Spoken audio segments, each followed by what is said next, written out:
नमस्कार, मैं अक्षता शेड़गांवकर आज बीए हिंदी के 5वें सत्र के पेपर HND 101 रचनात्मक लेखन के यात्रा वृत्तांत विषय पर बात करूंगी। आज का युग भूमंडलीकरण का युग है। हर कोई किसी न किसी जगह के बारे में जानना चाहता है। यात्रा वृत्तांत आज स्वतंत्र विधा के रूप में हिंदी साहित्य में स्थापित हो चुका है। अब हम यात्रा वृत्तांत का शाब्दिक अर्थ जानेंगे। यात्रा शब्द व्युत्पत्ति या धातु में स्ट्रन प्रत्यय लगाकर यात्रा शब्द बना है। इसका अर्थ है गमन, प्रस्थान, प्रयाण, सफ़र आदि। इस रूप में कह सकते हैं कि यात्रा यानी किसी एक जगह से दूसरी जगह जाना। वृत्तांत का शाब्दिक अर्थ है किसी घटना, विषय, स्थिति आदि की जानकारी कराने के उद्देश्य से उससे संबंधित कही या बतलाने वाली बातें या किया जाने वाला वर्णन समाचार वृत्तांत कहलाता है। अब यात्रा वृत्तांत किसे कहते हैं? यात्रा वृत्तांत को अंग्रेजी में ट्रैवलॉग भी कहा जाता है।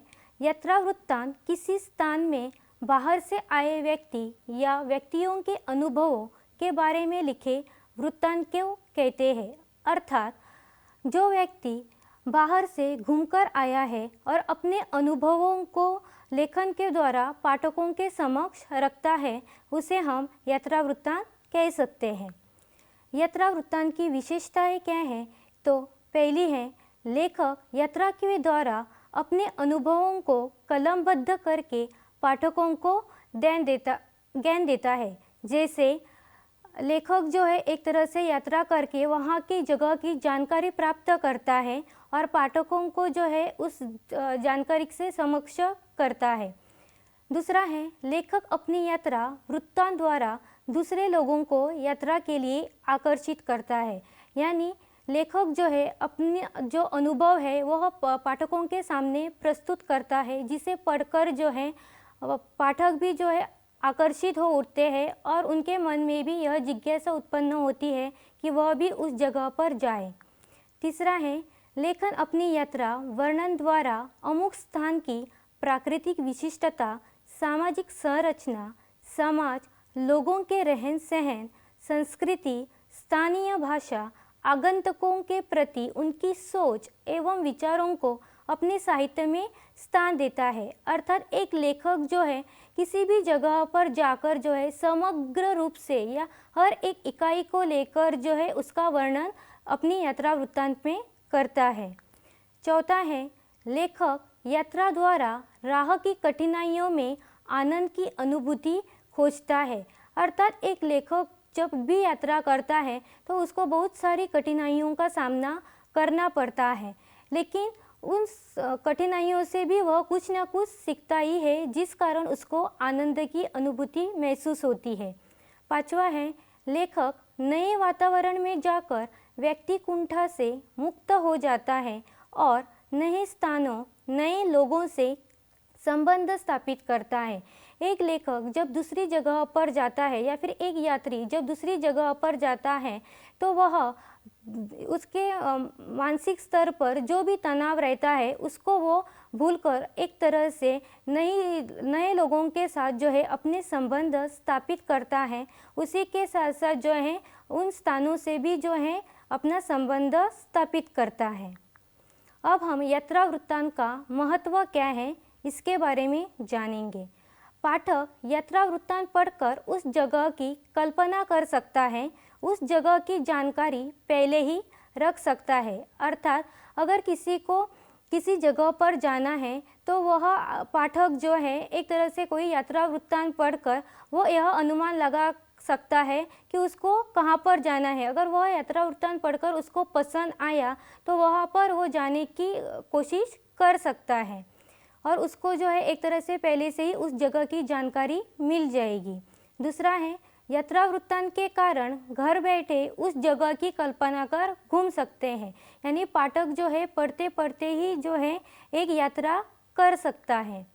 तीसरा है, जो व्यक्ति घुमक्कड़ न हो वह यात्रा वृत्तांत पढ़कर बहुत कुछ सीख सकता है, अपना नया दृष्टिकोण बना सकता है। ऐसे लोग भी होते हैं जिनको घूमना पसंद नहीं होता है, लेकिन यात्रा वृत्तांत पढ़कर एक तरह से वो भी अपना नया दृष्टिकोण बना सकता है, या फिर कह सकते हैं कि उसको भी लग सकता है कि वह भी जो है घूमे। फिर चौथा है यात्रा वृत्तांत के कारण उस जगह की सकारात्मक तथा नकारात्मक बातें पता चलती है।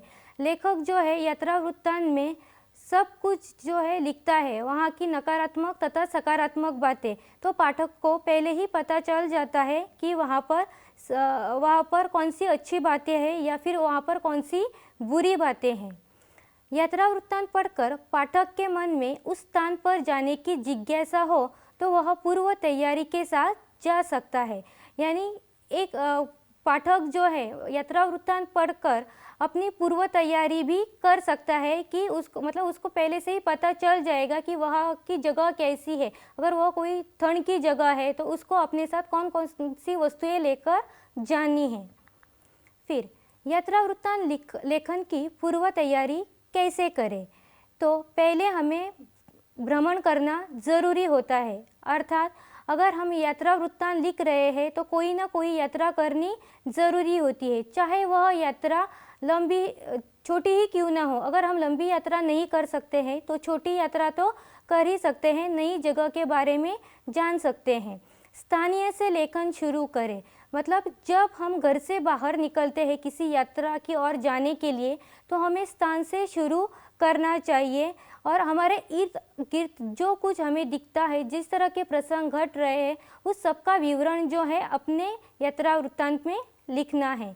जहाँ जा रहे हैं वहाँ की जानकारी इकट्ठा करें, यानी एक लेखक को जहाँ जिस जगह पर भी वो जा रहा है उस जगह की खासियत का विवरण जो है पाठकों के सामने प्रस्तुत करना एक लेखक की जिम्मेदारी होती है।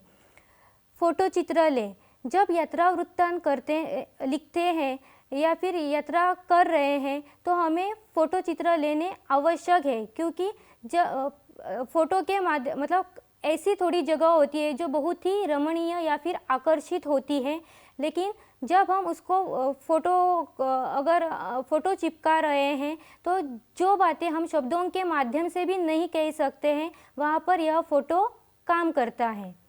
यात्रा वृत्तांत कैसे लिखें, यात्रा वृत्तांत को पहले उचित शीर्षक देना ज़रूरी है।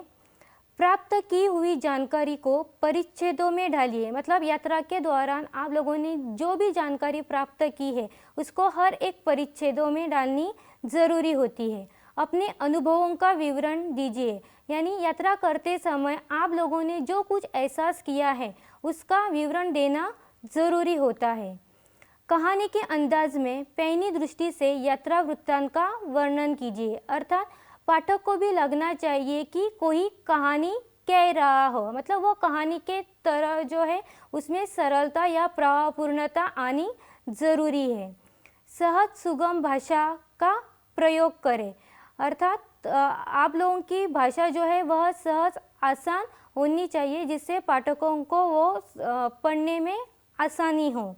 तो इस रूप में कह सकते हैं कि यात्रा वृत्तांत लेखन जो है वह बहुत ही महत्वपूर्ण है, क्योंकि यात्रा वृत्तांत के कारण ही जो है हम बहुत सी जगहों की जानकारी प्राप्त कर सकते हैं, उन लोगों के बारे में जान सकते हैं, संस्कृति के बारे में जान सकते हैं। तो एक विधा के रूप में यात्रा वृत्तांत जो है वह श्रेष्ठ है। धन्यवाद।